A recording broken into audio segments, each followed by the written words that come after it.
Sesta corsa, il centrale di serata. È l'ultima delle manche del Tommaso Grassi Award 2024 di questa seconda batteria.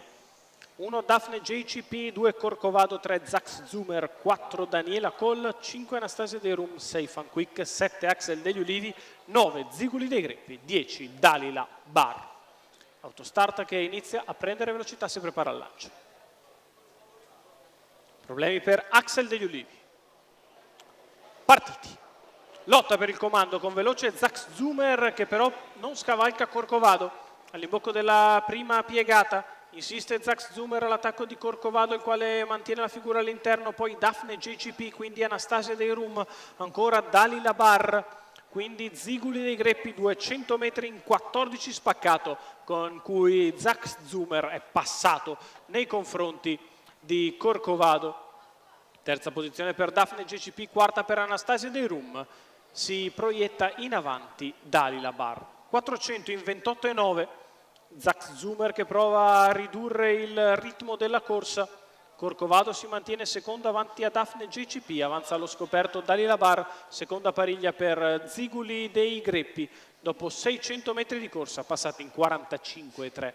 Frazione tranquilla per Zax Zumer che al passaggio davanti alle tribune guida il gruppo. Dalila Bar allo scoperto, in corda Corcovado. Poi Daphne JCP, seconda pariglia per Ziguli dei Greppi che precede Fanquick, quindi Axel degli Ulivi in corda Daniela Coll.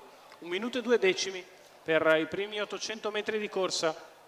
Zax Zumer che prosegue da leader, Dalila Bar allo scoperto, in pariglia Ziguli il chilometro in 1:15,1. Zax Zumer e Dalila Bar alle prese. Poi Corcovado, quindi Ziguli dei Greppi, ora Dalila Bar fa sul serio, attacca Zax Zumer e tende a passare.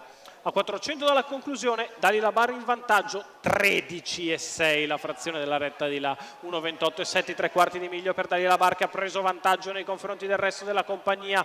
Passa in seconda posizione Ziguli dei Greppi scavalcando uno stanco Zax Zumer all'ingresso addirittura arrivo, ancora 13,6, c'è un 27,2 non scritto per Dalila Bar che se ne va facendo un ciocco e Marco Stefani esulta e vince questa manche del Tommaso Grassi Award. Al secondo è Ziguli dei Greppi, al terzo finisce Daphne JCP, a precedere ancora Mario Minopoli al quarto con Corcovado. 27,7 ad arrivare, attaccateci un 13,6, fa 41,3 per gli ultimi 6. Dalila Bar in versione extra lusso, Marco Stefani, Mauro Baroncini, i colori della 4AB, successo con esultanza e saluto al pubblico per Marco Stefani. Facile al traguardo, al secondo Ziguli dei Greppi, al terzo Daphne JCP, al quarto Corcovado, al quinto finisce ancora l'iniziale leader Zax Zumer.